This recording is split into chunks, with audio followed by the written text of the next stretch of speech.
حانتو قلنا هلنا جن بقرن زي أزازيونا نفتنا إساس نسجر منتان هو نتورك هيسرحنا هنا أو حيزاتك الله فوت نمبر 1 وانت طيب يا فوز اسير هذا نتورك anyway فوت نمبر 1 وانت anyway نافتا حانتو وصل كامو أو نهلنا رئينا ياس دحري نافتنا إساس قعزون مقالة زولوا كن نسجرينا ناون سلة تسجرنا والد مسجاجري تجن حزون كده يقول لنا أبي أحمد إساس كم دي أيزريكا فشيخ نابلكا بقاطعميتا تبدقس رحيبكا سلام سلة تبالكا سلة دوسدكا يكونن تسحايكا سلو وسيدكا تغيدا مود أتا تقشيشكا فاشن نخونا تغيدو لغا تحسو تقشش عبي دبلوماسي تمثل شطف دارغا عبي طبب يقول ذلا دبلوماسي بلكا دبلوماسي كون حصوتي مدلالي مش طافي تقلبتني من تاوصي وإساياس قلبتني راتوك أبي أحمد زاو نساخ حتى إذا لو أبي أحمد حتى لو انت يولي مسلك يلا هو انت يولي مسلك نو كومنت نخوض حاجات نجار يا نو كومنت لنا نحلفها حزي 30 شح أبز حلفة بتشبوت سمعنا يو 30 شح تغفلتي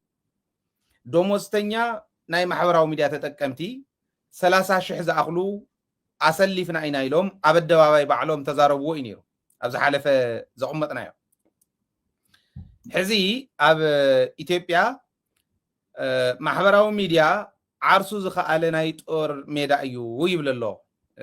عالم شد دغفه ايو برهانو جلا خطك ايو يلوم زحاتيوم لوز والكايب زحلفه مالت عالم شت زيبل الله نمنتا ايزي زقربو زليكم مسلكا اتا قصيلا نقربا ناي محبراو ميديا ززمتلا زلو وفيرهم لا زلو عودن تنساتهم بتقلالا زخفلو زلو دومستنيا ناي محبراو ميديا تتقامن رينا وتحدى قص كعن احنا خم تجارو اما محبراو ميديا زلنا تصادفو انت يمثل كما كاين نغور زلنا زولون كنوسني تقمنا عايزو الامنه سلا زلني حزي عالم شد دغفي ناي ابي احمد يماناي ايد كاب زبحالو جنرالاتنا ايثيوبيا حدي منم ترتري يولن اما محبراو ميديا خندي زاخلو ايثيوبيا ساتيفالا نسراويت زدغفو نابي احمد شوم زصبقو صره صمدو صره تግራይ صره حوحات صره شعبيان صره ኤርትራን صره محران صره فانون ተባሂሉ ዝወፈሩ ነናይ ባዕሎም ምድብ ኣለዎም እዞም ምድባት እዚኦም ሒዞም ዝወፈሩ 30 ሺህ እዮም እዚኦም ተኸፈልቲ እዮም ናይ ተኸፈልቲ ከዓ ከሉ እዮም ከምለው እዮም ተስፈኛታት ንኽፍሊት ከኣቱ ተባሂሎም እቲኒቲ እንዳለጠፉ አካውንቶም ዝዕውይውን ኣለው እዮም እንተሎ ተጋሩ እዩ ዝብል ዘሎ ንፈልጦም ተጋሩ ኣለው ተናይ ሕጊ ተሓታትነት ዝብልዎ ዘለው ኣብ ቀጻሊ መን ይኽሕተት ንመን እዮም ክሓቱ መን ተሓታቲ ዝብል ክንሪኦ እንዲና ማሕበራዊ ሚድያ ተጠቀምቲ ኮይኖም ብኢትዮጵያ እናተኸፈሎም ካልኦት ወንጀላት ዝሰርሑ ዘለው ተጋሩ እውን ከም ዘለው ንፈልጥ ኢና እዚ ከም ዘሎ ኮይኑ ግን ዓለም ሸደግፍ ዝሕልፎ ዘሎ መልእኽቲ ማሕበራዊ ሚድያ ዓርሱ ዝኸኣለ ጦር ሜዳ እዩ ኢልኩም መጸካ ከሎ ጸላይ ናፍቱ ሜዳ ንሱ በሐያል ክምክት ዝኽእል እንዶም ቆረጻታት እውን ዝኽእል ናይ ማሕበራዊ ሚድያ ተጠቃሚ ከፊል ካዮ ይኮነን ተኸፊልዎ ስለ ዘይኮነ ሰራዊት ትግራይ ይሰርሕ ዘሎ ሰራዊት ሞቢላይዝ ምግባር ንምንታይ ኣብይዎ ናህና መሪሕነት ዝብል ክንርኢ ኣለና ይኣምን ኣብዚ ትጽሑፍ ዘለኹም እውን ረኣይዎ ኮመንት ሃብሉ ዲስፕሌይ ክንገብሮ ኢና መራሕቲውን ስለ ዝርእይዎ ይውሰድዎ ሕዚ ናይ ማሕበራዊ ሚድያ ተጠቀምቲ ከፊሎም የስልፎ ይኮነን ዝብል ዘለኹ ኣነ ንሕና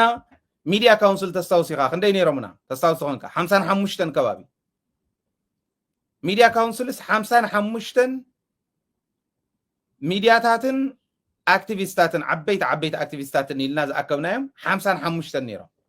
ኣፍታ ሚድያ ካውንስል ታይ ጌርና ከመይ ተጠቂምና ኣሎ ተኸፊልና ኣይኮነን ገንዘብና እናኸፈልና ግዜና እናኸፈልና ጥዕናና እውን ተይተረፈና ሃገርና ኢና ኸይድና እዚ 55 እዚዩ ነቲ ማሕበረሰብ ሞቢላይዝ ምግባር ሰልፊ ኸድሉ ከሎ ነቲ ማሕበረሰብ ሞቢላይዝ ምግባር ገንዘብ ምውፃእ ኸድሉ ከሎ መንግስትና በየሎ ዝብልውን ደሊና ዝረኸብና ከም በዓል ሬድዮ ጋሕታ ናይ ደደቢት ኣስተዋጽኦ እዚኦም ኢና ንሰርሕ ነርና ጸላእቲ እውን ንምክተሉ ነቃልዓሉ ነርና ኣርካይቭ እውን ንገብር ናይ ጸላእቲ ሽርሒ ናይ ጸላእቲ ጨፍጫፍ ኣርካይቭ እንዳገበርና ነርና እዚኦም ኩሎም ክንሰርሕ ከለና ስለተወደብና እዩ ነይሩ ወዲቦም መዝሚቶም ኣለው ካፍቶም ዘመተታት ካፍቶም ወፍርታት ሓደ ኢሳያስ አፈወርቂ ንመቐለ ኸይዱ ዝብል እዚ ኣብ ቲክቶክ የለ ኣብ ፌስቡክ የለ ዓበይቶም ይገልጽዎ ኣለው ብቀዳማይ ሓሊባይ ዝበሃል ሽራኣት ኢሎም ድሕሪኡ ፊሊጶስ ዝበሃል ሃዲሙ ጀነራል ፊሊጶስ ሃዲሙ ተዋሂሉ እንደውም ዓብደላ መጽዩ ዝሃድም ኤርትራዊ የለን ንሕክምና ይኸይዱ ከምኡ ያኣመልናን ፊሊጶስ ሃዲሙ ኢልኩም ተሓስቡን ተሃሊኹም ንዕሞ መኩርዋን ኤርትራ ኢሉ እንደውም ተናዲዱ ዝተወሰነ ተዛረበሉ ተስታውሱ ትኾን እያ ድሕሪኡ ሓሊባይን ምግበይን ተራኺቦም ኣበይ ኣብ ሽረ እዚ እንተሎቶም ንሓና ዝዛረብዎ ዝነበሩ ተስታውሱ ኢኻ በዓል ክብሮም በርሀ በዓል ግዛእ ኣብ ሰንዓፈ ቢሮ ኣለዎም ንሽረ እውን ተራኺቦም እዮም ጀነራላት ብኡ ዘለው ገለመል እንዳተባሃለ ዝዝረብ ዝነበረ ሕዚ ኢሳያስ አፈወርቂ መቐለ ኣትዩ መቐለስ ኣትዩ ወፂኡ ኢሎም ቅድሚኣ ጌታቸው ሰፋ ልኡኽ ናይ ደብረጽዮን ሒዙ ወዲ ወረደ ዘይፈልጦ ኣስመራ ኣትዩ ይብሉ እዞም ሰባት ከም ስርሖም እዮም ዘለው እንደውም ትጽምዶ ኸይዱስ ሕዚ ካብ መን ጀሚሩ ንግደፎን ሕዘ ይዛረበን ኣነ ሓደ ዓንዛራት ይጽሕፉ እንዲዮም ከመይ ጀሚሩ ትጽምዶስ ተታሪኹ ወይ ብጽሑፍ ክረኽብዎ እዮም ወይ ዳሕራይ ኣነ ኣወል ካልኦት እውን ጌርና ኣብዚዩ ኣብ ስክሪን ክትርእይዎ ኢኹም ከመይ ጀሚሩ ዝብል ማንም ስቂሉ ከም ሕርጓቶ ከም ጣዓሞት ናይ ኣጋምሸት ዝበፅሓቶ ኩሉ ዓጀውጀው ክብሉ ከለ ይገርመኒ ይፀርፉ እንደም ንዓይ እውን ይልጥፉ ካሊእ ይብሉ ስታት ንግደፎ ግን መወዳእታ ናይታ ጽምዶ ኣነ ዝደሊ ኣብቲ ጽምዶ ዘሎ ትክክል ናይቲ ጽምዶ ትርጉም ዝፈልጥ ኣብቲ ቅድሚት ኮይኑ ዝቃለስ ዘሎ ተቃላሳይ ዝደልዮ ኣብ መወዳእታ እንድሕር ኢትዮጵያ በቲ ዝኸደ ዘለኹ እየ ዝኸይድ ንትግራይ መሬታ ወሪረ ዜጋታት ኣፈናቂለ ንቐጻሊ እውን ተስፋ ኣጽልሚተ እየ ዝኸይድ ትብል እንተኾይና ናይ መወዳእታ እንታይ ይኾን እንተኢልኩምኒ ናይ መወዳእታ ናይ ትግራይ መሰል ዓርሰ ውሳነ ምውሓስን ኢሳያስ ይኹን ፊሊጶስ ይኹን ንመቐለ ይኮነን ናብ ካልኦት ከተማታት ትግራይ እውን ዝመጽሉ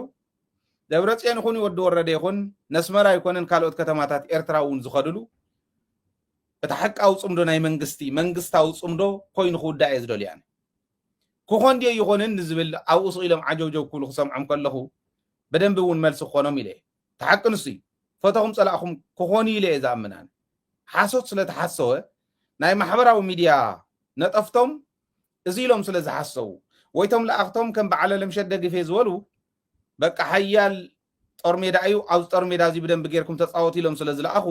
ተሓሶት ሓቂ ኮነ ይኽእል ኢሳያስ ፕሬዚደንት ኢሳያስ ንመቐለ ኣትዩ ኢልካ ስለ ዝሓሰኻስ ትጽምዶ ክተፍርሶ ድዩ ሕዝቲ ዓላማ እንታይ እያ መሲሉካ ኢላ ከም ዝደርሆ ፃሕቲራ ተውፃእ ዓይነት ተንኮል እንድያ ኢሳያስ ንመቐለ ኣትዩ እዩ ኣነ ዘይፈቐድ ኩሉ ዲፕሎማቲክ ረኽቢ ይገብረሉ ህወሓት ኢሳያስ እውን ኣነ ዘይፈቐድ ኩሉ ኣትዩሎ ተባሂሉ ዲፕሎማሲ ናይ ኤርትራስ ሙሉእ ብሙሉእ ኣፍሪሱሎ ብናይ ኣብይ ኣሕመድ ኣተሓሳስባ ቁርሱ ብና ስለ ዘቐበልካ ንእከለ ሰላም ስለ ዝበልካ ዝብሎ ናይ ኢሳያስ ዓንተ ወይ ዘቕረብናያ እውን ነዚ ፍሽኽ እናበልካ በጋጣሚታት ኣብ ድግስ ተራኺብካ ሰላም ስለተባሃልካ ስእሊ ስለዝወሰድካ ኣይኮነን ተሰሓይካ ስእሊ ወሲድካ ተኸይድ ኣብ መወዳእታ ተቐሺሽካ ፋሽን እናኾነ ዝኸይድ ዘሎ ከዓ ትሕሱ ትቕሽሽ ዓብዪ ዲፕሎማሲ ዝመስል ሸጠፍ ዳርጋ ዓብዪ ጥበብ ኮይኑ ዘሎ ዲፕሎማሲ ይብለካ ዲፕሎማሲ ይኮነን ዝሓሶት እዩ ምድላል እዩ ምሽጣፍ እዩ እዚኣ ሸፈጥ እያ ኢልዋ ዲፕሎማሲ ኣይኮነን ከምዚኣ ኢሎም ሓስዮም ኣብ ማሕበራዊ ሚድያ ኢሳያስ ኣትዩ ንመቐለ ተዘራሪቡ ኸይዱ ኢሉ ዓደቡኡ እንዲ እንተኣተወስ ኢልካ ክትምልሰሎም እውን ሓደ ግዜ ጽቡቕ እንዲ ገዝኡ እንዲዩ መቐለ ወየኮ ዘመን ሓሚቑ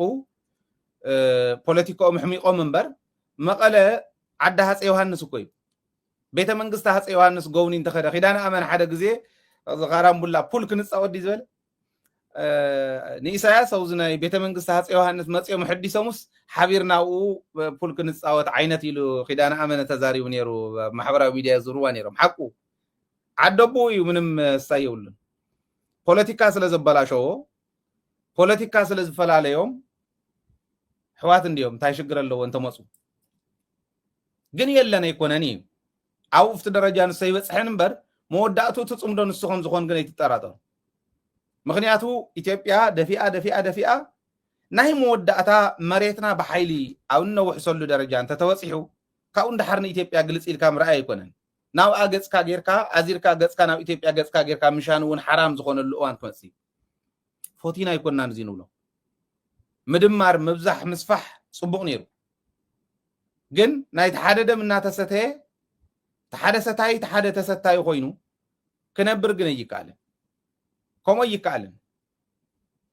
كهون يخل دون زبل بدن بغير انا نغرم كهون يخل دو طرحته يكونس كهون ون يبقربا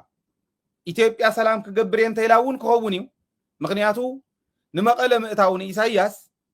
ጎደናታት መቀለ ካብ ጎደናታት አዲስ አበባን ጅማን ይበልጻ ይንዑ ተናአሰ ትግርኛ ዝዛረብ ኣብ ከባቢው እንታይ ይዛረበሎ ታይ ዓይነት ማሕበረሰብ ኣሎ ዝብል ክሪ ሃዝ ፈልጣ ተቆነነ ተደይ አክዘውር ተም ዝፈልጦም ብትግርኛ ዝዛረቡ ጋቢኦም ወጎናጽፎም አወንዚፎም ዝኸደ ቦታት እዮም ክዘውሩ ተም ዝፈልጦም መናእሰይ መራሕቶም ዘኽብር መናእሰይ ይኽሪ እንተ ተገይሩ ተሓታትነት ከተርፍ እዩ ኢሳያስ ከምዚ እንተገይሩ ኢሎም ከዓ ትግራዋይ ንምልዓል ክጥቀምሉ ዝደለዩ ከምኡ ገይሮም ብሩመር ደይውፅዋ ዘየላ ዘይተገበረት በቃ ረአኹም እዚ ኩሉ ገይሩ እዚ ኩሉ በዲሉ ኢሳያስ ኣትዩ ናብ ትግራይ ይወፅሎ ዝብል ንምልዓል እንድያ ታሽርሕን ፈልጣ ደየለና ግን ከምታ ዝበላ ሸፈጥያ ብሓሶት ብቁርስ ቡና ብምቕባል ነተሓደን ብምግጫው እንታይ ኮነ አሚንና ያ ኢትዮጵያ ዋርዲያ ኢልና ዝሾሙናዮ መንግስቲ በሊዕና እንዲዩ ደጊም ካነት ዋርዲያ ንሱ ክትቆጽሮ ይትኽእል ንዑ ይኮነን ንዑ ዝመስሉን ክትቀጽሮ ይትኽእል ስለዚ ጥንቃቐ ዘድልዮ ዋላ እንተኾነት ዝውርዎ ዘለው ሓበሬታ ምእታው ንኢሳያስ ምምፁ ናብ ትግራይ ናይ ትግራይ መራሕትን ኤርትራ ምኻዶም ግን ኣይተርፍን ከም ትትብልዎ ዘለኹም ገሊኹም ሕልመ ሪእኩም እዩ ገሊኹም ግን ትተልእኾ ደፊእኩም እዩ ዘይሩ ግን ንሕና ተረዲእና ስለንቃለስ ኢሳያስ መፀ ትግራይ እንታይ ትርባሕ እንታይ ትጉዳእ ኤርትራ እንታይ ትርባሕ እንታይ ትጉዳእ ዝብል ዝተረድአ ስለ ዝኾነ ሒዝዎ ዝኸድ ዘሎ ፀገመ ይኮነን ዝብል የኸቕምጠሎም ደልየ ኣብዚኣ ሓሳብ ካብ ሚኪ ናፍቶም ናይ ፋኖ ቅድሚ ምሕላፍና ሕዙን ሒዛትካ ኣላ ታስልክ መሓሸትካ ይመስለኒ ሕዙን ሒዛትካ እያ ዘላ ኣደቃቕ ሳኻን ባዕሉ ሰይፍርሕ እዩ ዘሎ ዕርያ ዓይንኻ ዓሚታትካ ዘላ ኦኬ ስለዚ ክቕፅል እየ እዚዩ እቲ ናተይ ርእቶ እዚ እዩ ኣብዚ ናይ ኢሳያስ ጉዕዞ ተገበረ የለን ሓሶት እዩ ፌክ እዩ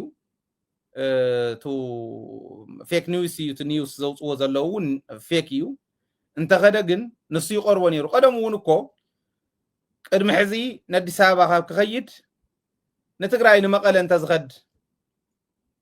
ነይሩ እዚ ኩናት እውን ኣይመመፀን ክልቲኡ ህዝቢ እውን ዝነበረ ኣፈላላይ ኣልዩ ኣብ ልምዓት መሃለና ሕዚ መረብ እንዳልማዕና ትራንስባውንደሪ ዝኾኑ ኣኪፈራት እውን ኣልሚዕና እንተሎ ማዓድናትና ብደንቢ ጌርና እናተጠቐምና ኢና ክንርከብ ነርና ሕዚ ማለት እዩ ስለዚ ምርኣዩ ንሱ ወሳኒ እዩ ኣይ ቲንክ ንሚኪ ተሽግሮ ስለ ዘላ እያ ኣነ ዝቕፅል ዘለኹ ሕዚ እውን ተኣትያትሉ ኣብ ድሕሪት ክሪኦ ስለ ዝኾንኩ ክእትወ እየ ተዘይኮይኑ ናፍታ ናይ ፋኖ ክቕፅል ናይ ኣምሓራ ልክዕ ከምቲ ኣብ ትግራይ ዝገብርዋ ዝነበሩ ኣብ ትግራይ ሕወሓት እንዳበሉ መናእሰይ ይቐትሉ ሕወሓት እንዳበሉ ደቂ 6 ወርሒ ይቐብሩ ሕወሓት እንዳበሉ ደቂ ኣንስትዮ ይደፍሩ እንተሎ መነኮሳት ፈለስቲ ደቂ ኣንስትዮ ይቐትሉ ነይሮም ይደፍሩ ነይሮም በዓል ሞይ ጥዕምቱ ናይዚ ምልክት እየ ናይዚ ኣብነት እየ ናይ ሕወሓት ሰፈር ኣይኮነን ቤተ ክህነት ኣብዚ ቀረባ ኣቲንክ ትማሊ ይመስለኒ ሓደ ቀሺ መሰለ ዝበሃሉ ሕወሓት መስቀል ዝሓዘ ኣይምን ቤተ መንበረ ሰላማ መስቀል ዝሓዘ ሕወሓት እዩ ኢሎም ክዛረቡ ሰሚዐ እዚ ከምዚ ዝበለ ምንፃፍ ነቲ ዝኣቱ ፀላኢ ምንፃፍ ዝኾኖ مسكل زحازة حوحات زنورل انت خوينتو بيت كنت مسكل زحازة حوحات زنورل انت خوينتو مسجد امبعر ازيخون خنفرسول لنا يلو خفرس خيل صلاقنا مفراي قليل من قديهم سرح زلو تخكل يكونن زيوم بدنبي استوعلنا خنكدلهم كنكللنا افلا لا كلهم غلي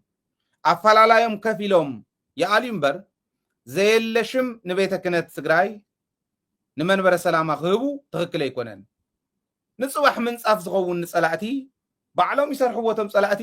ንሕና ናህና እውን ተቐቢሎም ወዚዩ የጋውሕዎ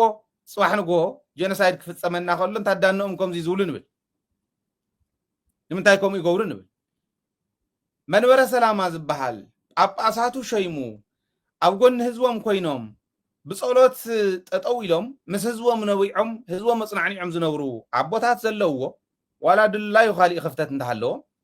መስቀል ዝሓዘ ሕወሓት ማለትታይ ማለት እስካዕ እዚኦም ዝኸዱ እዚኦም ነቱ ናህና እየ ዝብል ዘሎ ልክዕ ከምኡ ፋኖ እንዳበለ ካህናት ፋኖ ስለ ዘለው ካህን ኩሉ ፋኖ እዩ ኢሉ ካህን እውን ይቀትል ኣሎ ኣብይ ኣሕመድ ኣብ ዓዲ ኣምሓራ ርግፅ እዩ 5,000 ካህናት ኣለው ኣብዙ ሊቀሊቃውንት ኣባ ወልደ ትንሳኤ መፅኦም ነጊሮምና እዮም 5,000 ካህናት ኣለው ኣብ ፋኖ ብቕንየን ብኻሊእን እንዳተዝናነየ ከም ዝኸይድ እውን ነጊሮምና ንሳቶም ቶም ዝወፁ ካህናት ግን ነቶም ዝተረፉ ካህናት ኣምሓራ ዝውክሉ ድዮም ኮይኖም ፋኖ ኢኹም ተባሂሎም ኣብ ኣዲስ ኣበባ ተኣሲሮም ኢለኩም ኣለኹ ፋኖ ኢኹም ተባሂሎም ካህናት ይቕተሉ ኣለዉ ፋኖ ኢኹም ተባሂሎም ሸኻት ይቕተሉ ኣለዉ ልክዕ ኣብቲ ትግራይ ዝገብርዎ ዝነበሩ ዓዲ ኣምሓራ ጀሚሮም ኣለዉ እዚ ኣምሓራይ እውን ነፃ ክወፅእ ትግራይ እውን ድጋፍ ክትረኽበሉ ኦፖርቹኒቲ ደይኮነን ዝብል ሕዚ እውን ደጊመ ንዓኹም ንተከታተልቲ ብቴሌቪዥን ይኹን ብኻሊእ ትከታተሉና ብዩቱብ እውን ኣብዚ ትከታተሉና ዘለኹም ሓሳብ ከቕርቡ ኦፖርቹኒቲ ድዩ እዚ ሲ ዕድል ድዩ ዓብይ ዕድል ድዩ ንዓና ጥራሕ ኣይኮነን እቲ ግብሪ እከነ ኣብይ ኣሕመድ ዕሪ ክዳኑ ኣውፅኡ ብደንብ ጥርሑ ወፅኡ ተቃሊዑ ደይኮነን እንሄ ማንም ማሕበረሰብ ናይ ኢትዮጵያ ንኽፈልጦ ኮይኑ ሽማሽም እንዳውፀ የአማራ ሸኔ የኦሮሞ ሸኔ እንዳበለ ሸኔ ኢሉ ክቀትሎም ነቲ ህዝቢ ከጥፍኦ ስለ ዝደለየ ምዃኑ ምንጋር ብማዕዶ ብሪሞት ኮንትሮል ተመሓድሮ ነገር ምግባር ትግራይ ትወፀሉ መንገዲ ምምችሻው ኣብ ትግራይ ተፈጸመ ብምርኣይ ናቶም እውን ዝገብሮ ዘለኹም ናይ ትግራይ ንምዃኑ ብምርኣይ ክንሰርሖ ይንኽእል እንዲና ንሕና እዩ ኦፍኮርስ ሚድያ እዩ ዝሰርሖ ንሕና ንሰርሕ ኣለና ኢና ካልኦት እውን ንክሰርሕሉ ድዮ ይኮነን ዝብል ሓሳብኩም ክትህብሉ ምእንታን እየ ዘቕርቦ ዘለኹም ሞ ሚኪ ቀፅል ሕዚ እውን ተስሪሓትካ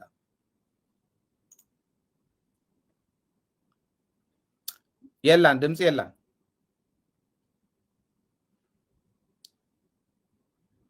ድምፂ ይትስማዓና ኣላ ፍሽኽ እናበልካ በጋጣሚታት ኣብ ድግስ ተራኺብካ ሰላም ስለተባሃልካ ስእሊ ስለዝወሰድካ ኣይኮነን ተሰሓይካ ስእሊ ወሲድካ ተኸይድ ኣብ መወዳእታ ተቐሺሽካ ፋሽን እናኾነ ዝኸይድ ዘሎ ከዓ ትሕሱ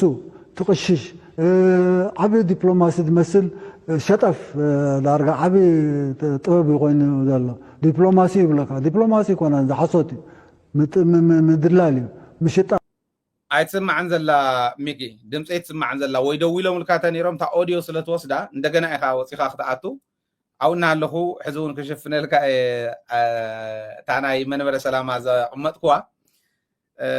እንታይ ኢለ ነይረ ሕዚ ናይ ኣምሓራ ካህናት ኣብ ቀረባ እዋን ማህበረ ካህናት ኣለዎም ኣሜሪካና ኣሜሪካ ዘለው ሓደ ናታቶም ናይቶም ማህበረ ካህናት ናይ ኣምሓራ ኣመራርሓ ምስ ኣቦታትና ምስ መንበረ ሰላማ ክነራኽቦም ከም ዝደልዩ ምስኣቶም ተራኺቦም ማህበረ ካህናት ኢሎም ናይ ኣብ መንበረ ሰላማ ክውደቡ ከም ዝደልዩ ነጊሮምና ነይሮም ኣብ ዝሓለፈ ንሊቀሊቃውንት ኣባ ወልደ ትንሳኤ ሓቶም ከለኹ እውን ሰላማ ናይ ኩሉና እዩ ናይ መጀመርያ ናይ ኢትዮጵያ ጳጳስ እዩ ንሳቶም ወጨጌ መንበረ ተክለ ሃይማኖት እንዲዮም ዝብሉ ዝሽወም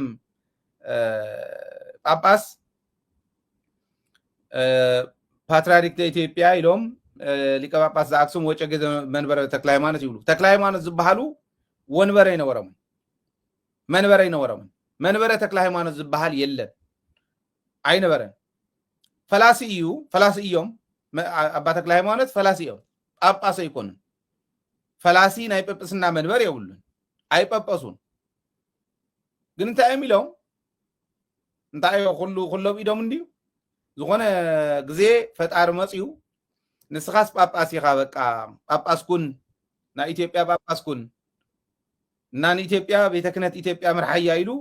አዚዙኒ ኢሎም ባዕሎም ጳጳስ እየ ኢሎም ሊቀ ካህናት ኮይኖም ጸኒሖም እዮም ማሕበር ናይ ካህናት እንዳመርሑ ጸኒሖም እዮም ቶም አባ ተክለ ሃይማኖት ዝበሃሉ መንበር ናይ ጵጵስና ግን አይነበሮምን ስለዚ መንበረ ሰላማ ናይ መጀመርያ መንበር በኢትዮጵያ ደረጃ አክሱም እያ ሕጊ ወፅም ጽዮን ዝበልዎ እውን ካብ ጽዮን እንዳወፀ ይትሕገ ቤተክርስቲያንና ናብ ኩሉ ተዋፂሑ ሰላማ እዮም ከዓ ከምኡ ገይሮም አቡነ ሰላማ እዮም ከምኡ ገይሮም እቲ መንበር ናይ መጀመርያ ንሱ እሞ ንዓና እውን ይምልከተና ንዓና እውን ይሕቆፍ እዮም ኢሎም ካህናት ናይ አምሓራ ሕዚ እቲ መንበረ ሰላማ ከምዚ ምግባር ሽማሽም ምውፃእ መስቀል ዝሓዘ ሕወሓት ዶ ካሊእ ዶ ኢልካ ሕወሓት ክንዶ ዝኣክል ቅድስና እንተሃልይዋማ ሃይማኖት ይበልዎ ፖለቲካ አይኮነን ምስ ሕወሓት እውን ረኽቢ ዘለዎም አይኮነን አቦታት እዮም ኣብ ሕወሓት ያሉ ካሊእ ያሉ ፖለቲከኛ ክግስጹ ናይ ግድን እዩ ካሓቱ ናይ ግድን እዩ ስለዚ እዚዩ አየድልን ዘየለ ስኢሉ ሓንጎልኩም ብዘይረብሕ ነገር አይትምልእዎ አይኮነን እዚዩ ትክክል አይኮነን እሞ ኣብዚ አግን ሓቲተዮም ስለ ዝኾንኩቶም ካህን ናይ ዓዲ አምሓራ ላሊበላ ዝመርሑ ዝነበሩ ኣቦ እዮም ባይዘው ሓቲተዮም ቃል በቃል ዝበልዋ ሰላማኛንም ማካተት አለበት ስለዚህ የትግራይ ካህናት ተሳስተዋል ምንላቸው ትግራይ ላይ ያጠሩት ሰላማን ወደኛ ለምን አላመጡትም እና አባ አብርሃምና ምናምን አይተው ከመይገሮም ንዓና ገዲፎምና ዝብል አቅሚጦም ስለ ዝነበሩ እሞ ሚኪ ሕዝቡን ተዓደል ከበካ መጽሐን ተኾንካ ድምጸላዲያ ኦኬ እዚ ማለት ድምጽ እዚ yep go ahead ዋይ ናይ ደማ አንተ ነይና ያ ታናይ ቤተ ክህነት ብሙላይ ሰማዕ ኳን ናቆራረጽን ስለ ዝነረፍ ናይ መጀመርታን መጨረሻን ሒዘካ ግን ሓፈሻውት ብትዝብሎ ዘለኻ መገዲ ንምንታይ እዮም ፎርዮምና ታ መጨረሻ ዝሓተትካ ሕቶ ስለ ተጨፍጨፍና እዩ ኩሉ ግዜ ታሪክና ናትና እዩና ወደ ስለ ብዙሕ ዓመታት ስለ ማለት እዚዩ ናብ ስምዒት ዝወስድ ሰውን ኢሉ ናይቲ ሃይማኖትና ናይቲ ናይ አክሱም ወናኒ ቀንዲ ትካል አክሱም ምዃኑ ሰንተር ምዃኑ ሓቆም እዮም ብስሩውን ብኽብሪ ብኡዩ ክኸይድ ይግብኦ ነይሩ ግን መብዛሕትኡ ታሪክ ናይ ትግራይ ሃይማኖት ናይ ትግራይ ናትና እዩና ወዱ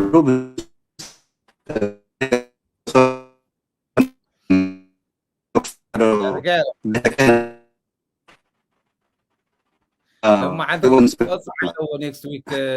Mick I'm sorry ምንም ክንገብር ይካላን አይስራሓትካ እንዚ አኽትዕሪ ያለካ ናብ ትራምፕ ጥራዕ ናብ ትራምፕ ክጠርዕ ኣለካ ሚኬ ኮነትልካን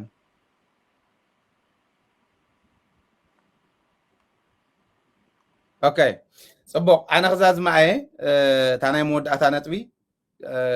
ኣስተኻኺልና ኣብ ናይ ጽባሕ መደብ ክንራኸብ ኢና ንሚኪ ክሰርሓለይ ከኣለትን ብስሩ ታዩ ኣብዚዩ ኣብ ኮመንት እውን ርኢ ኣለኹ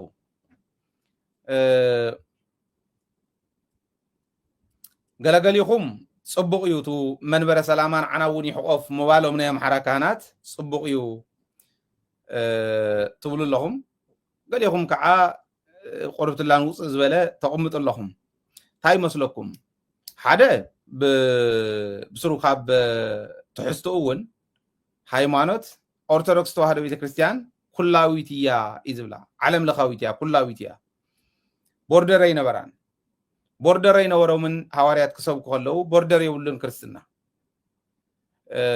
እዚ ግን ምሕደራዊ መንበረ ሰላማ ምሕደራ እንዲሁ ቤተ ክህነት ትግራይ ምስ ቤተ ክህነት ኢትዮጵያ ኩሓቢሮም ክሰርሑ እዮም ጽባሕ ንጎ ይቅርታ እንተኢሎም እቶም ሰይጣናዊ ዝኾነ ስራሕ ዝሰርሑ ይቅርታ እንተኢሎም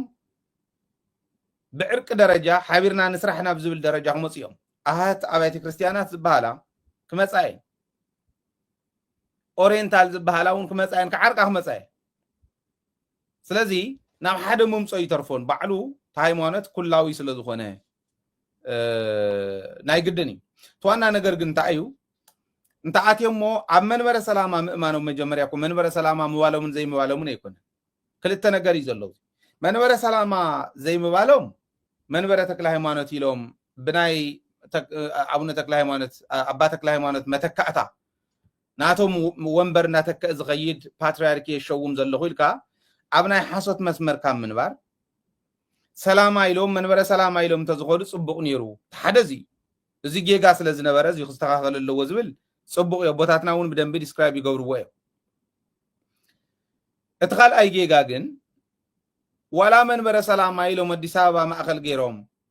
እንተ ዝኸዱ ነይሮም ንምሕደራ ክጥዕመና ኢሎም ኣክሱም ይኾን ነይርዎ ፓትርያርክ እዩ ሊቀ ጳጳሳ ናይ ኣክሱም ሊቀ ጳጳስ ዘኣክሱም ኢሎም እዮም ፓትርያርክ ዝሸምዎ ኣክሱም ማእኸል ገብር ዝነበረ ኣዲስ ኣበባ ዋላ ይግበሮሞ መንበረ ሰላማ ኢሎም እንተ ዝኸዱ እሞ ከምቲ ሕዚ ዝገበርዎ ሓደ ኢዶም ኣብ ልቦም እንዳለጠፉ ወይ ለየኻ ትግራይ ኪድ ወታደር ባሪኸልካ ኣለኹ ታንክኻን ባንክኻን ኪድ እሞ ትግራይ ጨፍጨፍ ኢሎም እስካዕ ዝሰደዱ ሰይጣናዊ ስርሖም ኣዊኒ ግን ቶም ሕዚ ሓውስና ዝብሉ ዘለው ስእልኩም ጀነራላይዝ ጌርና እናብ ኣብርሃም እውን ዝሓወሰ ኸይመስለኩም ንበዓል ኣባ ህፃን ዝሓወሰ ኸይመስለኩም እዚኣቶም እቶም ሓውስና ዝብሉ ዘለው ናይ ትግራይ ጨፍጫፍ እውን ነውሪ ኢሎም ዝኹንኑ ዝነበሩ እዩ ንኣብነት እቶም መውዚ መፂኦም ዝገልጹ ዝነበሩ ብቀዳማይ ሊቀ ሊቃውንት ኣባ ወልደ ትንሳኤ ኣባተ እዮም ዝበሃሉ ናይ ላሊበላ መማሓደር ዝነበሩ እዮም ትግራይ ክትጭፍጨፍ ከላ የነውር ነውር ነው ትግራይ ደፊኣ ዓደም ሓራ ክትበፅሕ ከላ ኣገቦ ብላስታ ክትበፅሕ ከላ ላሊበላ ወቂዖም ክበሃል ከሎ ደቂ ላሊበላ እንዲዮም ጓል ልዕልቲ መንያ ናይ መሰቦ ወርቅ ጓል ኣክሱም ዝእተው ዶ ይኮኑን ላስታውያን ላሊበላ ዝሰርሑ ኣገው ናይ መሰቦ ወርቅ ናይ ሰሎሞናዊ ዘርኢ ዘለዎም ኮን ንሶም እዮም ነይሮም እንደም የብሎም ንሶም ኣነ ሰሎሞናዊ ዘርኢ ዘለኒ ኢሉ ይኩና ኣምላክ ካብ ዛጉዌ ናፍቲ ክወስዶ ከሎ ኣይነበሮን ንሱ ናይ ኣንበሳ ውድም ናብ ሸዋ ኸይደው ዝነበረሉ ብውሽምነት ዶ ብኻሊእ ዶ ወሊዱ ነይሩ እዩ ተባሂሉ ኣነ ናይቱ ብውሽምነት ዝወለዶ ኣብኡ መፂ እንዳሃለወ ካብ ናይ ኣክሱም ስልጣነ ክወድቕ ከሎ ኣብኡ መፂ እንዳሃለወ ዝወለደኒ ከምዚ እየልካ ካብ ምኻድ እቲ ዝወፅሖም መሰቦ ወርቂ ትበሃል ወርቂ ዝኾነት ጓሎም ሂቦም ዝሰፍሐ ዘርኢ ናቶም እንድዮም ከመይ ገይሮም ንሶም ከምኡ ገይሮም የፍርሱ ብስሩ እውን ትግራዋይ ብረት ይሓዝ ዕንጨቲ ይሓዝ ብዘየግድስ ቤተክርስትያን ክርኢ ከሎ ኣትዮ ቅድስ እምበር መዓዝ ቤተክርስትያን የፍርስ ኢሎም ሰውኩ ዝነበሩ እዮም ቶም ኣቦ ንሶም እዮም ቶም ኢንተርቪው ተገበሩ እዚ ስለዚ ሓፈሻዊ ጌርና ይንውሰዶ ክብለኩም ደልየ ትሕቶ ምቕራቡ ፅቡቕ እዩ ክረአ ዘለዎ ግን ሃይማኖታዊ ብዝኾነ እምበር ሃይለ ብዝትንትኖ ናይ ፖለቲካ ትንተና እውን ኣይኮነ ኢንተርቪው ገይረዮም ዘቕረብዎ ኣነ ዘቕርብ ዘለኹ ሕማቕ ድማ ኣይኮነን ትኽክል እዩ ሰላማና ህና እዩ ቀደምና እውን ተጋጊና ኢና ነርና እንታይ ኢሎም ንስሓ ኮይ ዓዲ ዝእቱ ሙኽዓ ካህናትኩም ኢሎም ተመፅኦም ፀገም የለን ነገር ግን ጥንቃቐ ከዓ ዘድልዮ ምሕደራዊ ስለ ዝኾነ እዚ ነቲ ምሕደራ ይምችዎም ደ ይምችዎምን ዝብል መንበረ ሰላማ ባዕሎም ዘቕምጥዎ እዩ ዝብል እምነት ኣለኒ ሕዚ እውን ኣለካ ይሪአካ ኣለኹ ሚኪ እንተመፂልካ ተሰሪሓትልካ ግርም ተዘይኮይኑ ናይ መወዳእታ ክትኮን እያ ዝዓደል እዚያ ገርም ብጣዕሚ ቀታ ሕዚ ይስማዕ እንተልየ ንዛዝሞ ግዲ የብልካን በቃ ናይ ሓያል ናይ ኔትወርክ ኮኔክሽን ፀገማት ኣጋጢሙን ኣሎ እቲ ሓንቲ ግን ኣብታ ደስ ዝበልካ መጨረሻ ሕዚ ሲ እቲ መንበሪ ሰላም ድሕር ናብ ኣክሱም መፅኡ ሰናይ ምምሕዳርን ሰላም ዝኾነ ምምሕዳር ንቐፃልስ ክመፅእ እዩ ማለት እዩ ብትናተይ ካብታ ዝበልካ ተበጊሰ እንተሪኦ ማለት እዩ ስለዚዩ ማለት ኣሚኖምሉ ይቕረታት ሓቲቱ ቶም ኣብቲ ኮይናት ተሰሊፎም መስቀል ሒዞም ግን ከመከላከይነን ገለታት ዝብሉ ዝነበሩ ወጊዞም ኣብቲ ወንጀል ናይ ቤተ ክህነት መሸቀጥ ዝገበርዎ ሰባት ግን حيز وانت زور الله وناتك زين حزم عراري خوينهم قرميو اوكي هو زيادة معراريهم ارثوذكس توهدو نقصلو لنا بحد خوينا يلوم تمصيوم اي ثينك قنعنا زحاوسه خوينا معناته صبويو انتو سو مالتس اي نصلا يوم اوبن مايند يكون لنا اكف حبينا نحسب كنرئ زلنا زوركو انتو نزي ديرو زين حكونا ياو ثاني إساياسنا مقالة حسابها كلها انتو مالتي مالت صريح يكون او زيكو قالتنا قد محيزون امريكا زلو حد سوا شنو ما كان يزرزر بايزو ግን حاصيرنتي መረዳት አርቆልና ሰራዊት ትግራይ ናብ ራያ ከይዱ ጸጥታ ስርዓት ከኽብር ናይኒ ሃፍት ኪሎ ሽፍትነት يركع خنبل كلنا افتشوا يوازنوا سايونا كيدا يمثلني يزول اوكي بطعم شجير الله دحن كنملس يزونا قال اوا قرم دحن اشجير سلازلا خن زازماينا درجي اوكي ام حضران تግራይ اوكي بتخكل لتግራይ ام حضران 1967 مسكرم يو تشيمو مسكرم كلتاي مسلني 1967 لكاتيت يموصيوم درغي فتنا زاتو اتوم 11 خاب زوصلو اوان جميري اب تግራይ فتنا اينير ناي هيوت لاف قلم حتى ترايو بعل شرارو زسلطنو لزنورو مس اديو زواغو لزنوري درغن تزنبرو نخلتيوم يخوغو እንዳሰፍሐ ይገይዱ ትግራይ በብግዚኡ 17 ዓመት ሙሉእ ኣብ ኩናት ያ ነራ ከምዚ ሕዚ ዝነበረቶ ማለት ኮይ በረብርሃን በላይ ልኢኹን ሕዝቡን የማሓድራይ ነሩ ሙሉ ነጋሊ ኢኹ ሕዝቡን የማሓድራይ ነሩ ማለት ኣይኮነን ንገሊኹም ቁም ነገር ዘይተምህሩ ካብዚ እንዳውፃናኩም ኢና ክንከይድ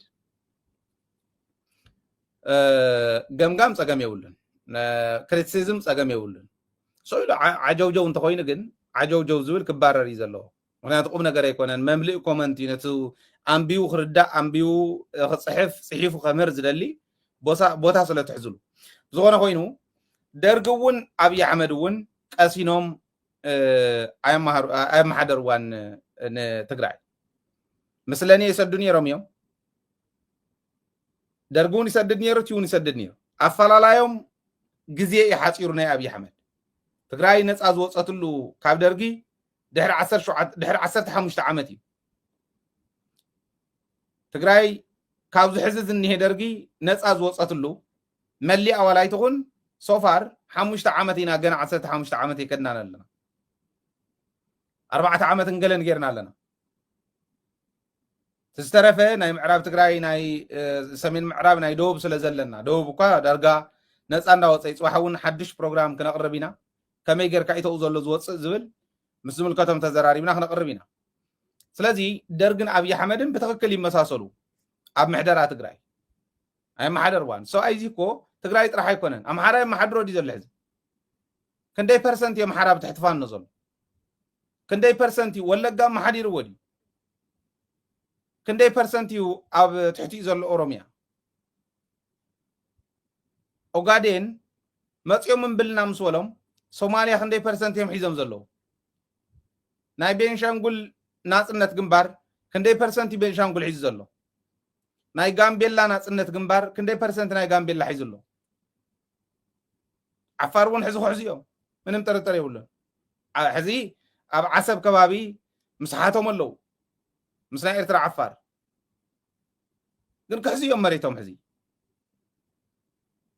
ኣየም ማሕደራኒ ኢትዮጵያ እውን ክበሃል ይከኣል እዩ ዝወዲ እዚ مليئم محدران من محدار مالت اب اديس ابا نا زورك عنبابا متكال مالت يكون من محدار مالت كومتي اساس ولا زنبر عنتوي قرصونا سلا زقبلكا نتين سلا زጨበጥካ ማለት ሆነ يكون باجت كفيلو باجت مديبو ጎብኒው ማሕበረሰቡ ጎብኒዩ ምስ ህዝብና ተራኸበ ዝምረቕ እንዳመረቐ ፕሮጀክታት እናሰርሐ ምምሕዳር ማለት ንሱ ቀብዲ ድሒዝና ኣሎ ደወ ንገጥም እንዲና ዘለና ከነይ ማሕደራን ንወዲ ወረደ ሰዲዱ ፍርቂ ናይ ወዲ ወረደ ሽመት ኣብኡ ደይኮነን እዩ ፍርቂ ናይ ጌታቸው ሽመት ኣብኡ ደይኮነን እዩ ካልእ ክትብሉ ትኽእሉ ኢኹም ጌታቸው ብምሉእነት እውን ባዕሉ እዩ ነይሩ ኣብይ ነይሩ ግን ኣብርሃም እውን ከሆም እዩ ነይሩ ቀሲኖም ዘመሓደሩ ግን ኣይኮኑን ካብ ህዝቢ እናተነፀሉ ብዝኸዱ ቁፅሪ ህዝቢ እናነፀጎም እናተባረሩ እዮም መፅኦም ወዲ ወረደ እውን ካብኡ ይመሓሮ እየ ዝብል ኣነ ካብ ህዝቢ እንተተነፂሉ ንህዝቢ ትግራይ በቲነ ዝኾነ ነገር ገብር ብትግራይ ኢሉ ክሓስብ እንተ ጀሚሩ ክዋረድ እዩ ኣይከኣልን ከምኡ ስለዚ ኣየመሓደሮን ክብል ከለኹ እዚ ማለት እዩ ማለት እየ ኣብ መወዳእታ እቲ ናይ ማሕበራዊ ሚድያ ሚኪ ዓንተ ወይ ሓሳብ ክወልየ ገዲፈየ ነይረ እምበር ኣነ እውን ንእሽተለይ ክብል ኣብ ማሕበራዊ ሚድያ ንሕና ዘለናሉ ማሕበራዊ ሚድያስ ንምብሽሻቅ ኢና ንጥቀመሉ ዘለና ንምብሽሻቅ በቃ እቲ ሓደ ነቲ ሓደ ንኸዋርድ ንኸንቋሽሽ እዩ ዝጥቀመሉ ዘሎ ረኣይዎም ኣብ ሶሻል ሚድያ ወይ ሃይለ እንተኢሉ እንተፅሒፉ ንሃይለ ንኽፀርፍ ኢሉ ዝኣቱ ሰብ ኣሎ ኣነ ግዲ የብለይን ምንም ዓጀውጀው ክብል ክእል እዩ ዝደልዮ መልእኽቲ ሕሊፈ እየ ዝኸይድ ነንባዕልና ግን ንምንቋር ኢና ንጥቀመሉ እምበር ማሕበራዊ ሚድያ ክንጥቀም ከለና ኣነ ዝጥቀመሉ ክነግረኩም ብርግፅ ማነጅ ዝገብርዎ ስለዘለዉ ንሰባት ብዙሕ እውን ስለዘየርክበሉ እንተዘይኮይኑ ኣነ ብዝኣተኹሉ ባዕለይ ብዝፅሕፈን ፅሑፋት ዘምህሩን ጥራሕ ወይ ከዓ ብስርዓት ንዝወቕሱን ጥራሕ ዕድል ዝህብ ዝተረፈ ውፅአ ዝሰዶ ምክንያት የምህረንን እያ ማሕበራዊ ሚድያ ማለት ማሕበራዊ ምትእስሳር ትገብረሉ ማሕበራዊ ዝኾነ ፕላትፎርም እትመሃረሉ እዩ ናይ ማንም ዓጀውጀው ትሰምዓለ ይኮነን ድሕር ዘየምህረካ ወይ ድሕር ዘይተምህሮ ክተውፆ ኣለካ ተውፆ ተባሮ ናትካ ስለ ዝኾነ እታ ፕላትፎርም ዘየምህረካ እንተኮይኑ ኢሉ ናይ ኩሉ ግዜ ናይ ዓጀውጀው እንተኮይኑ ተባሮ በቃ ታልካይ ትኽተሎ ዘምህረካ ክኾን ኣለዎ ወይ ኢንፎርሜሽን ዝበካ ወይ ትምህርቲ ዝበካ ወይ ተመክሮ ዝለዋወጥ ክኾን ክኽእል ኣሎ ሞዴልካ ክኾን ክኽእል ኣሎ ብዝኾነ ይኹን መንገዲ ሓደ ጥራሕ ኣይኮነን ናይ ሰባት ሞዴል ማለት ስለዚ ማሕበራዊ ሚድያ ንኸምኡ ንጠቐም ኣለዎ እቲ ሓደ ገፅ ማሕበራዊ ፐርፐዙ ስሩዕ ዕላምኡ ንሱ ስለ ዝኾነ ካብኡ ግን ሕዚ ነቱ ዘለናይ መኸተ ኸይዲ ንኽድግፍ እንተደሊናዮ ግን ማሕበራዊ ሚድያ ስራሕትና ንምብፃሕ እዩ ክንጥቀመሉ ዘለና ፀላእቲ ኣብ ምምካት ኢና ክንጥቀመሉ ዘለና በደሎም ኣብ ምቅላዕ ኢና ክንጥቀመሉ ዘለና ነንባዕልና እንተገጢምና ኣሎም ዳ እሳቶም 30,000 ዝኣክል ባዕሉ እኮ ብስሩ ዓርሱ ዝኸኣለ ጦር ሜዳ ይብለካ ኣሎ እዚኣ ትሪእዋ ኣለኹም ኣለምሸት ደግፌ እዩ ኣለምሸት ደግፌ ከምቲ ዓንተ ወይ ዝበልኮ ናይ ኣብዪ ኣሕመድ የማናይ ኢድ ማለት እዩ ዓርሱ ዝኸኣለ ናይ ኩናት ዓውዲ እንታይ ኢሉካ ተዓውዲ ንሱ ተዓጢቕካ ኢኻ ትርከበሉ ተማሂርካ ኣንቢብካ ተረዲእኻ ናብ ፀርፈ ይኮነ ዋላ ንዑ እውን ኣብ ዳንኻ ስለ ዝበልካዮ ምንም ኣይኮነ ስለ ፀርፍካዮ ምንም ኣይኮነ ብፀርፊ ዝቕየር ሰብ የለን ኣይትቕይርዎን ክቕየር እንድሕር ኮይኑ መርትዑ ሒዝኩም ዋላ ፀረፍዎ ክትፀርፍዎ እንተኾንኩ እዚኣ ኒኻ ትገብር ታዳንኻ ኢልካ እንተፀሪፍካዮ እንተነኣሰ ታዚኣ ትበሃል ተምህሮ ክወስዳ እዩ ታንዓና ትጠቕመና ንሳ እያ ኣነ ከምኡ ጌርና እንተኸድና እየሓይሽ ባህሊ ማሕበራዊ ሚድያ ንሳቶም ይጥቀምሉ ኣለዉ ከምቲ ትርእይዎ ዘለኹም ሓያል ዓርሱ ዝኸኣለ ናይ ጦር ሜዳ እዩ ክብለካ ከሎ ናብዚ ሜዳ እዚ ክትወርድ ከለኻ ወይ ክትስዕስዓሉ ተዓጢቕካ ክትስዕስዓሉ ኣይኮነን ወይ ፀርፊ ክትፅሕፈሉ ኣይኮነን ክትመሃረሉ እዩ ማሕበራዊ ሂወትካ ክትቅይረሉ እዩ ማሕበራዊ ምትእስሳርካ ክትቅይረሉ እዩ ንዑ ዲና ንጥቀመሉ ዘለና ንሕና ንርዳእ ዶ ማሕበራዊ ሚድያስ ኢምፓክት ከም ዘለዎ ሌትስ ሰይ እዚኣ ኒሃዛ ንሰርሓ ዘለና እዛ ናይ ሕዚ ፕሮግራም እዚኣስ ኦኬ ሰሚዑ ምስ ወደአ ዝኾነ ይኹን ሰብ 20,000 30,000 ሰብ እንተርእይዋ እስካዕ ፅባሕ ንበሎ 20,000 30,000 ሰብ شير انت غيروا نعو من واقع يتخفلون تناتكم بلاتفورم جن فيسبوك يكون كالي بلاتفورم يكون 20 30 سب شير انت غيروا نز حساب زيو سمعوا خط راح تكونه شير انت غيروا ካልኦት ክሰምዑዎ ይገብረሎ ማለት ማሕበራዊ ምትእስሳር ከምዚ ዝበለ ሓበሬታ ብደደቢት ክመጽእ ከሎ ናብ ካሊእ እውን ክበጽሕ ገይረሎ ማለት ቃልሲ እያ ሳባላ ዓርሳ ዝኻለ ምብጻሕያ ሓበሬታ ይበጽሕሎ ተብ ኢትዮጵያ ዘጋጥም ዘሎ አዲስ አበባ ዝኒሄ ውጥረት ኣብ ልዕሊ ኢሳያስ ዝገበርዎ ሓሶት መጽኢሎ ኸይዱሎ ናበልካ ዝግበር ዘሎ ሓሶት ንምንታይ ከም ምዃኑ ናይ ቤተ ክህነት ዝምልከት ዘቕረብናዮ ናይ ፋኖ ዝምልከት ዘቕረብናዮ ኣብይ ኣሕመድ ዘጋጠሞ ተቃውሞ ብሳውዝ ኣፍሪካ እዚኣቶም ኩሎም ማሕበረሰብና ክፈልጦም እንድሕር ጌርና እቲ ፕላትፎርም ፌስቡክ ይኹን ካሊእ ዘለኩም ተተጠቂምኩም ልሞ ሸር እንተገይርኩሞ እንትግራይ ጠቂምኩማ ማለት ንስ ያ ሼሪንግ ኢዝ ኬሪንግ ሓቁ ትኽክል እዩ እሱ ትጥቕሙ ንሱ ንክገብሩለዎም እዮም ሕዚ ትርእይዋ ዘለኹም ዝሓበሻ እንዲለጢፍዋ እኒሄ ካብ ዝሓበሻ ወሲዱ ዝኾነ ሰብ ክጥቀመላ ኣነ እኳ ይጥቀመላ ኣለኹ ኢንዳይሬክትሊ ንዕኦም ንክወቅስ ይጥቀመላ ዘለኹ ግን ሶሻል ሚድያ ክንደይና ዝኣክል ኢምፓክት ከም ዘለዎ ራዩ ኢምፓክት ኣለዎ ተደኣሰ ሚድያታትና ንዕብየሉ ሚድያታትና ዘምፅኦ ሓበሬታ ነካፍለሉ ማሕበረሰብና ሳይኮሎጂካሊ ኢምፓወር ንገብረሉ ሕዚ ኮነ ንባዕልና ኣታኪና ንገበር ዘለና ንሕናስ ውሽጢ ዘሎን ደገ ዘሎን ትግራዋይ ሳይኮሎጂካሊ ዝተጎድአ ህዝቢ ፀላእቲ ዝጎድእዎ ህዝቢ ኣብ ልዕሊ ንኹልና ማለት እዩ ተለደገ ዘለና